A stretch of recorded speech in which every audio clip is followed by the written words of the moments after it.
As we move to Amendment 108, I should declare my own interests as set out in the register, but my involvement in a number of all-party parliamentary groups, and that I'm patron of the Coalition for Genocide Response. While doing this, I should declare my support for the other two amendments in this group, Amendments 162 and 173, which will be moved in due course by the noble Lord Hunt, who has trenchantly and consistently pursued the arguments around forced organ harvesting and the public exhibition of anonymous cadavers from Chinese jails. I've spoken in favour of those amendments previously and won't repeat the arguments today. My Lords, like those amendments, Amendment 108 is an all-party amendment which was moved in committee by the noble Lord Blencathra, by Baroness Hodgson of Abinger, the noble Baroness Lady Kennedy of the Shores and myself, and supported by Baroness Brinton, who is a sponsor today. It would have been moved by the noble Lord Blencathra, but he has had to self-isolate in Cumbria with COVID, and we will all wish him a speedy return to his place.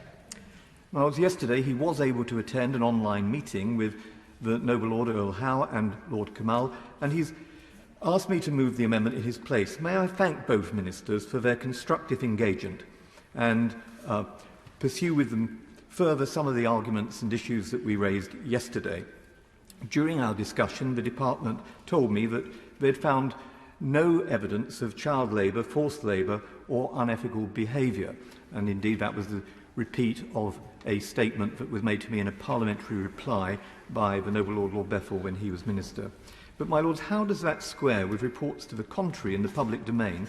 And on what basis was a C grade given to the companies which have been buying merchandise from China? My lords, who went into the Xinjiang factories and forced labour camps?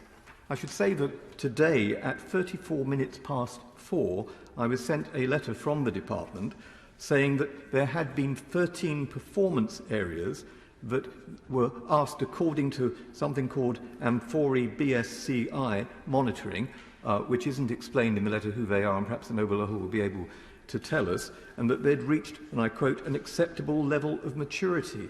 But, my lords, what does that mean? What is an acceptable level of maturity, and how does that square with the so-called C grade that these 13 performance areas had previously been given? Were these in Xinjiang? What were these performance areas? Where were they? Did we look at forced labour camps? What did we see? How was the judgment arrived at? I asked about this at committee and again during yesterday's meeting. And I think this is an issue that should go on to the public record, and I hope the noble Earl will agree to put the letter that I have been sent just before today's proceedings into the library of your Lordship's house so that everyone will be able to study it. The issues underlining Lord Blencathra's amendment were aired at length in committee, building on his consistent complaint that we're insufficiently self-reliant and have become too dependent on goods made by slave labour, and which by their very definition will always be cheaper and therefore destroy competitiveness both here and elsewhere. And at committee I asked specifically about a Guardian report concerning MedPro. All I've received back are coveralls about commercial sensitivity and mediation processes, and again that is reiterated in the letter today, and that really is not enough information for the House to be given about vast sums of public money, but even more importantly about where the goods originated from. Now, to avoid repetition of all the arguments, the movers of this amendment have circulated an article in yesterday's edition of Politics Home setting out the arguments in favour of the amendment. But in summary, the amendment is about the procurement of merchandise for the National Health Service from states credibly accused of genocide. Why is it needed, my lords?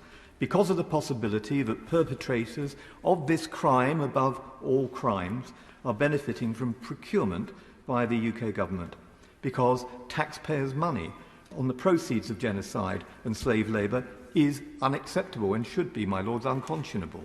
Although the amendment is generic and doesn't name any country, the noble Lord Blencathra made it clear in terms at committee stage that this would have a significant effect on the procurement of goods from Xinjiang, where both the Foreign Secretary and the House of Commons, after a vote, declared that a genocide is underway.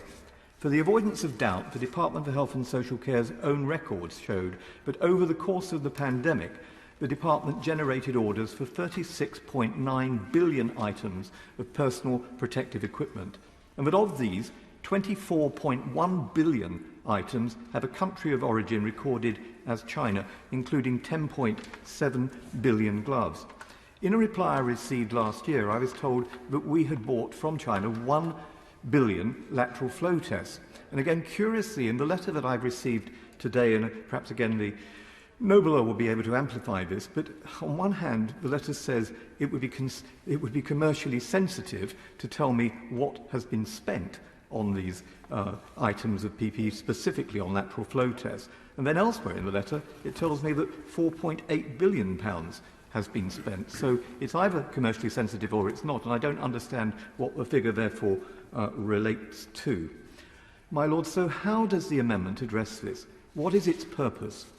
In the light of reports of slave labour-made PPE entering our supply chains, it meets the clear and urgent need to address health procurement in the light of reports of slave-made PPE entering our supply chains. Recall, my lords, that in Xinjiang, Dominic Raab rightly described the industrialisation of over 1 million incarcerated Uyghurs. The amendment requires the government to address our heavy dependency upon regions which, in whole or in part, produce slave-made PPE and which too often goes unaddressed. This House is being consistent with its earlier decisions in urging the government to come forward with a comprehensive policy on genocide, which, my lords, is long overdue. As Lord Blencathra said at committee, in comparison with the bipartisan legislation in the United States, with its rebuttable presumption on all trade with China, this amendment is modest. In a proportionate and balanced way, it doesn't circumnavigate the government's position, but a determination of genocide is for competent courts only. This only requires a response where serious risk of genocide is said to occur. And if the Foreign Secretary is right, then how can we justify spending billions of pounds on billions of items made by slave labour in a state that she is accused of genocide? So the amendment lays a duty on a Minister of the Crown to assess whether there is a risk of genocide in the sourcing region, and that can only be requested if the chair of a relevant select committee of either House requests such an assessment to be made. It's worth reminding the House that the list of those supporting the amendment includes the British Medical Association, the Accountability Unit, atrocity prevention organisations such as the Uyghur Congress and many others. I also drew the attention of the seminar that was held in your Lordship's House about this amendment 2 days ago to the valued support of my noble friend, Lord Stevens of Birmingham, the former Chief Executive of the National Health Service. So why should anyone want to oppose this? The Department tells us it's not appropriate to address genocide in a health bill. But, my lords, not only is there a specific and huge issue centred on National Health Service procurement, very much a Health Department issue, but genocide is not a narrow departmental matter. It's something which comes under the 1948 Convention on the Crime of Genocide, and it's something we're all required to address in whatever capacity and right across the government. The top department's also bound by the law. The requirements, I might add, set out in Theresa May's landmark legislation, which I gave my total support to when it passed through your Lordship's House in 2015, the Modern Slavery Act. So there are legal duties here, my lords. I'd also take the opportunity, respectfully as well, to suggest to the Noble Earl that we mustn't make sweeping claims about the good state of our health supply chains. There's much more to this than the Daily Telegraph report, which linked £150 million of PPE directly to Xinjiang.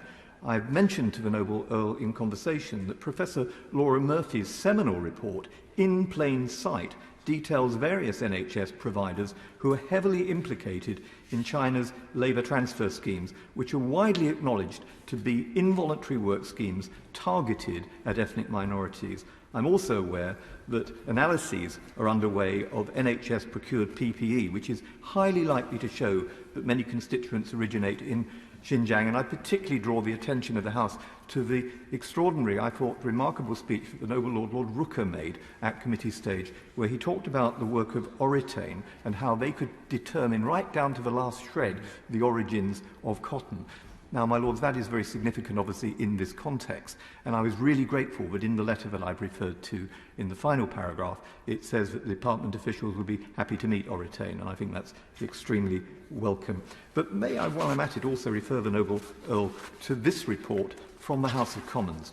It's the fifth report of session 2019 to 21 of the Business, Energy and Industrial Strategy Committee. This is what they said. We were disappointed by the government statement as it introduced no significant new measures to prohibit UK businesses from profiteering from forced labour of Uyghurs in Xinjiang and other parts of China. We are also deeply concerned about reports that the government procured personal protective equipment from factories in Xinjiang and other parts of China implicated in modern slavery during the early part of the COVID-19 pandemic.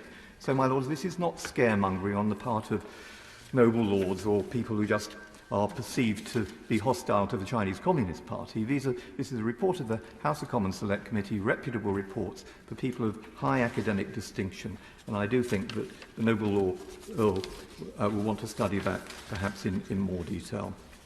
My lords, the Department tells us it's not appropriate to address genocide in a health bill. But not only is there a specific and huge issue centred on NHS procurement, very much a Health Department issue, but genocide is not a narrow departmental matter. It is, as I've said, something that every department within the government needs to address, and the House needs to reach decisions on this and the other two amendments in this group. And I would simply end by citing public support. 2/3 of those polled, some 65%, say that they would support preventing the government from procuring health equipment for the National Health Service from regions where they believe there is a serious risk of genocide. So there is widespread public support for what the movers of this all-party amendment are asking the House to do. The House should seize this opportunity to ensure that our National Health Service is free from slave labour. And on behalf of the noble Lord Blencathra, I beg to move.